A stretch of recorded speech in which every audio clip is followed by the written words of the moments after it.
건강한 노년을 맞이하는 것은 우리 모두의 바람일 것입니다. 50대, 60대를 넘어 70대, 80대에도 활기찬 삶을 유지하기 위한 준비. 과연 어떻게 해야 할까요? 많은 분들이 경제적인 풍요만큼, 아니 그 이상으로 다투지 않고 건강하게 오래 사는 것을 소망하십니다. 실제로 아무리 많은 재산을 가졌다 한들 건강을 잃으면 그 의미가 퇴색될 수밖에 없습니다. 건강은 행복한 노년의 가장 기본적인 전제 조건입니다.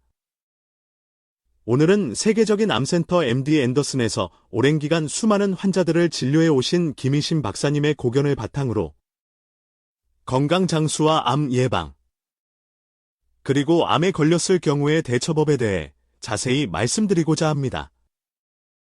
이 시간을 통해 소중하고 행복한 미래를 설계하시는 데 도움이 되시기를 바랍니다. 행복한 노년. 건강 장수를 위한 핵심 원칙, 예방과 면역력. 현대의학이 눈부시게 발전했지만 특정 질병을 완벽히 정복하기란 여전히 어려운 과제입니다. 따라서 질병 예방은 아무리 강조해도 지나치지 않습니다. 그 중에서도 우리 몸의 방어 시스템, 즉 면역력을 튼튼히 유지하는 것이 건강 장수의 핵심이라 할 수 있습니다. 건강하게 태어나는 것은 운명이지만 건강하게 사는 것은 자신의 노력에 달렸다는 격언처럼 능동적인 건강관리가 중요합니다. 1. 식단 관리. 무엇을 어떻게 먹을 것인가?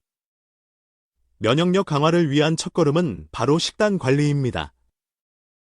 선생님, 맛있는 걸 어떻게 참습니까? 고기 없이는 힘이 안 나요. 진료실에서 흔히 듣는 하소연입니다. 붉은 육류 섭취를 줄이시라고 권하면 마치 인생의 큰 낙을 빼앗긴 듯 상심하는 분들이 계십니다. 하지만 잦은 육류 섭취는 습관이 될 수 있으며 이러한 식습관은 건강에 부담을 줄 수 있습니다. 특히 기름진 음식은 체내 염증 수치를 높이고 당뇨와 같은 대사질환의 원인이 되기도 합니다. 일례로 췌장암은 기름진 식사, 육식 위주의 식사를 즐기는 사람들에게서 발병률이 높은 것으로 알려져 있는데 이 때문에 부자들의 암이라는 별칭이 붙기도 했습니다. 좋아하는 음식을 완전히 끊으라는 의미가 아닙니다. 섭취 빈도와 양을 조절하고 몸에 이로운 건강한 식품으로 대체해 나가는 지혜가 필요합니다. 종합 비타민. 꼭 먹어야 할까요? 균형 잡힌 영양 섭취가 어려운 분들, 특히 식사를 제대로 챙기기 어려운 상황이라면 종합 비타민제 복용을 고려할 수 있습니다. 일반적인 경우 하루 한 알 정도면 충분하며 특정 질환을 앓고 계신다면 주치의와 상의 후 용량을 조절할 수 있습니다. 다만 평소 규칙적인 식사를 통해 충분한 영양을 공급받는 건강한 분이라면 굳이 고용량의 비타민제를 추가로 섭취할 필요는 없습니다. 시중의 비타민제 중에는 우리 몸의 일일 필요량보다 수백 배 많은 성분을 함유한 경우도 있기 때문입니다. 뼈 건강을 위한 칼슘과 비타민 D, 특히 여성의 경우 폐경기를 맞이하면 골밀도 감소로 인해 뼈 건강에 각별한 주의가 필요합니다. 골세포 재생에 필수적인 칼슘과 비타민 D 섭취가 중요합니다. 칼슘은 우유, 멸치 등 유제품과 작은 생선에 풍부하며 비타민 D는 햇볕을 통해 피부에서 합성되므로 적절한 야외 활동이 도움이 됩니다. 슈퍼푸드의 힘. 최근 건강식단으로 각광받는 슈퍼푸드에 대해 들어보셨을 겁니다. 녹차, 블루베리, 토마토, 연어, 마늘, 브로콜리, 견과류, 시금치, 적포도주 등이 대표적입니다. 이들 식품의 공통점은 기름지지 않고 항산화 물질과 다양한 영양소가 풍부하다는 것입니다.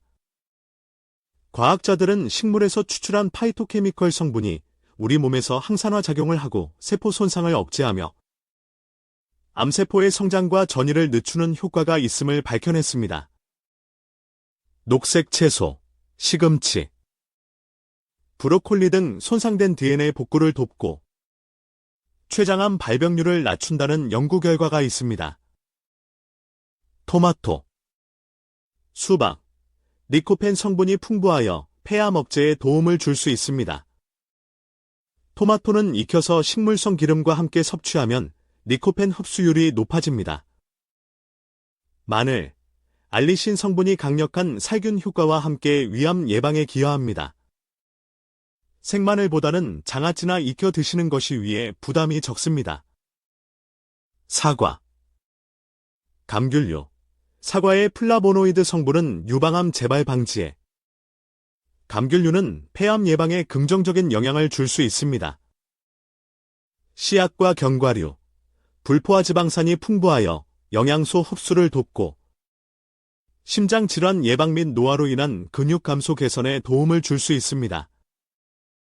버섯, 피토케미컬 성분이 풍부하여 항염 효과가 있으며 렉틴이라는 단백질은 비정상 세포에 작용하여 면역 반응을 활성화시키는 것으로 알려져 있습니다. 버섯과 녹색 채소를 함께 섭취하면 유방암 위험을 낮추는데 더욱 효과적이라는 보고도 있습니다. 가공식품은 멀리, 반대로 가공식품은 우리 몸에 유익한 미량 영양소가 거의 없고 면역 기능을 저하시켜 암 발생 위험을 높일 수 있으므로 섭취를 줄이는 것이 바람직합니다. 규칙적인 운동, 몸을 움직여야 건강이 따라옵니다. 건강한 식단만큼이나 중요한 것이 바로 규칙적인 운동입니다. 아무리 좋은 영양소를 섭취한다 해도 적절한 신체 활동이 뒷받침되지 않으면 그 효과를 온전히 누리기 어렵습니다. 특히 비타민과 같은 영양소는 운동을 통해 신진대사가 활발해질 때 흡수율과 활용도가 높아집니다. 일상 속 운동, 식후 가벼운 산책이나 꾸준한 걷기 운동은 소화 촉진은 물론 전반적인 건강 증진에 기여합니다. 저 또한 병원에서는 엘리베이터 대신 계단을 자주 이용합니다. 계단 오르내리기는 생각보다 훌륭한 유산소 및 근력 운동입니다. 이때 복부에 가볍게 힘을 주고 자세를 바르게 유지하면 운동 효과를 더욱 높일 수 있습니다. 암 환자의 운동, 암 환자의 경우 움직여야 산다는 말을 기억해야 합니다. 집에만 머무르며 활동량을 줄이면 근감소와 골밀도 저하로 이어져 기력이 더욱 쇠퇴하는 악순환에 빠질 수 있습니다.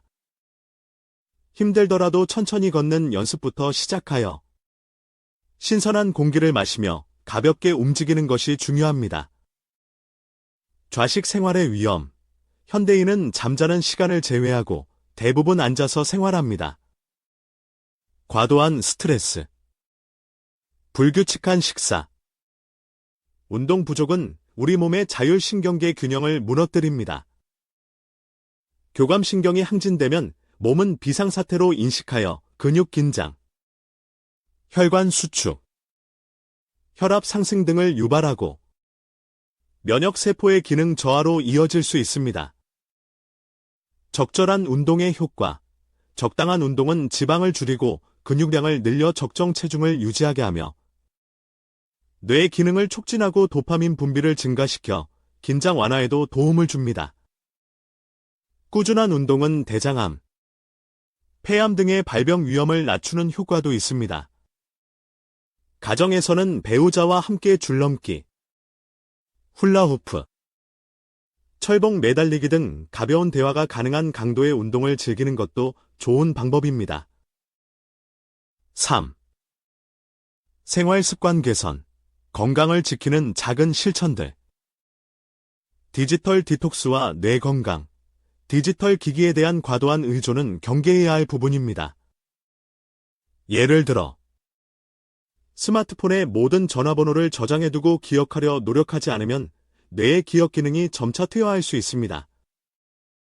몸을 편하게만 하려는 습관은 오히려 노화를 촉진합니다.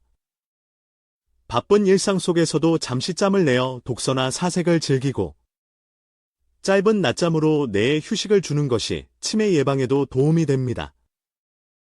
스트레스 관리, 정신 건강. 특히 스트레스 관리는 신체 건강과 직결됩니다. 만병의 근원으로 지목되기도 하는 스트레스는 우리 몸의 균형을 무너뜨립니다. 우리 몸에는 암을 억제하는 유전자와 암을 유발할 수 있는 유전자가 균형을 이루고 있는데 스트레스가 이 균형을 깨뜨리는 주요 요인이 될 수 있습니다. 특히 암 치료 과정에서도 스트레스를 어떻게 관리하고 질병을 받아들이느냐가 이후에 큰 영향을 미칩니다. 서양 환자들은 질병을 자연스러운 과정으로 받아들이는 경향이 있는 반면 한국 환자들은 암 진단 자체에 큰 충격과 스트레스를 받는 경우가 많다고 합니다. 스트레스 관리가 곧 건강 관리임을 명심해야 합니다. 금주와 금연, 음주 역시 건강과 밀접한 관련이 있습니다. 개인마다 알코올 분해 능력이 다르므로 적정량을 넘어서는 음주는 뇌 기능을 저하시키고 각종 질환의 위험을 높입니다. 소량의 레드와인이 심혈관 질환 예방에 도움이 된다는 연구도 있지만 이는 절제가 전제될 때의 이야기입니다. 음주보다 더 해로운 것은 단연 흡연입니다. 흡연은 백해무익하며 폐암, 기관지염, 간경화 등 심각한 질환의 직접적인 원인이 됩니다. 본인뿐 아니라 가족의 건강까지 해치는 독극물임을 명심해야 합니다. 질 좋은 수면, 건강한 노년을 위한 또 하나의 필수 조건은 질 좋은 수면입니다. 저는 젊은 시절부터 지금까지 하루 5시간 이상의 숙면을 규칙적으로 취하고 있습니다. 수면 중에는 성장기에는 성장 호르몬이, 성인에게는 세포 재생과 회복이 일어납니다. 뇌 기능과 조직들이 재정비되는 중요한 시간입니다. 수면이 부족하면 인지 능력, 집중력, 판단력이 저하되고 우울증에 빠지기 쉬우며 교감신경이 항진되어 면역력이 떨어지고 심혈관계 질환, 당뇨병 등의 위험이 높아집니다. 물론 과도한 수면 또한 무기력증을 유발할 수 있으므로 적절한 수면 시간을 유지하는 것이 중요합니다. 취미와 행복. 마지막으로 마음의 행복을 위한 노력도 중요합니다. 즐겁게 웃고 자신이 좋아하는 취미 활동을 꾸준히 하는 것은 행복지수를 높여 면역력을 강화하는 데 도움이 됩니다. 스트레스에 강한 몸과 마음을 만드는 것이지요. 큰 욕심보다는 분수에 맞는 삶 속에서 만족감을 느끼고 잘하는 일과 좋아하는 일 사이의 균형을 찾는다면 스트레스 받을 일도 줄어들 것입니다. 만약 암에 걸렸다면 치료와 회복을 위한 지혜. 만약 안타깝게도 암 진단을 받았다면 어떻게 대처해야 할까요? 김희신 박사님 또는 저명한 종양학 전문가의 견해를 빌려 다음과 같은 점들을 강조합니다. 의료진을 신뢰하고 긍정적인 자세 유지, 섣불리 민간요법이나 검증되지 않은 치료에 의존하기보다는 현대의학의 표준 치료를 신뢰하고 의료진의 지시에 잘 따르는 것이 중요합니다. 충분한 수분 섭취와 긍정적인 마음가짐은 치료 효과를 높이는 데 중요한 역할을 합니다. 실제로 치료 과정에서 긍정적이고 적극적인 태도를 보인 환자분들이 더 좋은 예후를 보이는 경우가 많습니다. 여행하듯 가볍고 즐거운 마음으로 치료 계획을 세우는 것도 도움이 될 수 있습니다. 단계적 치료 접근, 치료 전 약물로 암세포의 크기를 줄이거나 활동성을 약화시킨 후 수술을 고려하는 등 환자 개개인의 상태에 맞는 단계적 접근이 필요할 수 있습니다. 갑상선암, 전립선암과 같이 진행이 느린 일부 암은 바로 수술하지 않고 경과를 관찰하기도 합니다. 환자의 적극적인 참여, 스트레스나 걱정이 많으면 식욕 부진으로 이어지고 수면제 복용 시 위장 기능 저하로 영양 상태가 악화될 수 있습니다. 병실에만 누워 있기보다 가벼운 활동에 참여하는 것이 항암 효과에 긍정적입니다. MD 앤더슨 암센터의 경우 자원봉사자 중 절반 이상이 암 경험자라고 하는데, 이는 사회활동 참여가 회복에 얼마나 중요한지를 보여줍니다. 암 환자의 식단 관리, 균형 잡힌 영양식의 중요성. 암 환자의 식단 관리는 일반적인 건강식과는 다소 차이가 있습니다. 동물성 지방은 최소화. 가장 피해야 할 것은 동물성 지방입니다. 단백질 섭취의 중요성. 암 치료 과정에서는 단백질 소모가 크기 때문에 적절한 단백질 섭취가 매우 중요합니다. 단백질은 우리 몸의 기력을 유지하고 면역세포를 만드는 데 필수적입니다. 채식만으로는 단백질 부족으로 인한 빈혈이나 기력 저하가 올 수 있습니다. 따라서 동물성 지방 섭취는 최소화하면서 양질의 단백질을 공급할 수 있는 방법을 찾아야 합니다. 고기를 먹지 못하는 환자에게는 단백질 음료를 제공할 정도로 단백질 섭취를 중요하게 여깁니다. 건강식 vs 영양식. 건강한 사람은 나쁜 음식을 피하는 건강식을, 암 환자는 고단백질로 기력을 보충하는 균형 잡힌 영양식을 해야 합니다. 입에 즐거운 음식, 주로 동물성 지방이 많은 은 몸에 해로울 수 있습니다. 특히 삼겹살과 같은 고지방 육류는 과다 섭취 시 혈관염증을 유발할 수 있어 주의해야 합니다. 40대가 넘으면 소화효소 분비가 줄어 해독 능력이 떨어지므로 건강한 사람도 식단에 신경 써야 합니다. 어떤 고기를 선택할까? 모든 동물에는 동물성 지방과 식물성 지방, 불포화 지방이 함께 있지만 대부분 동물성 지방 비율이 높습니다. 예외적으로 오리고기는 식물성 지방 비율이 더 높은 것으로 알려져 있습니다. 붉은 고기가 무조건 나쁘다는 것은 과거의 이론이며, 중요한 것은 기름기 없는 살코기를 섭취하는 것입니다. 암 극복에 도움되는 음식, 카레, 강황, 생강, 양배추, 현미밥, 잡곡밥, 오리고기 등이 암 환자에게 특별히 좋은 음식으로 언급되기도 합니다. 결론적으로 건강한 노년은 꾸준한 자기관리와 긍정적인 생활 습관을 통해 만들어가는 것입니다. 균형 잡힌 식단, 규칙적인 운동, 충분한 수면, 스트레스 관리, 그리고 정기적인 건강 검진이야말로 행복하고 활기찬 노년을 위한 가장 확실한 투자라 할 수 있겠습니다. 오늘 드린 말씀들이 여러분의 건강한 삶에 작은 도움이 되기를 바랍니다. 감사합니다.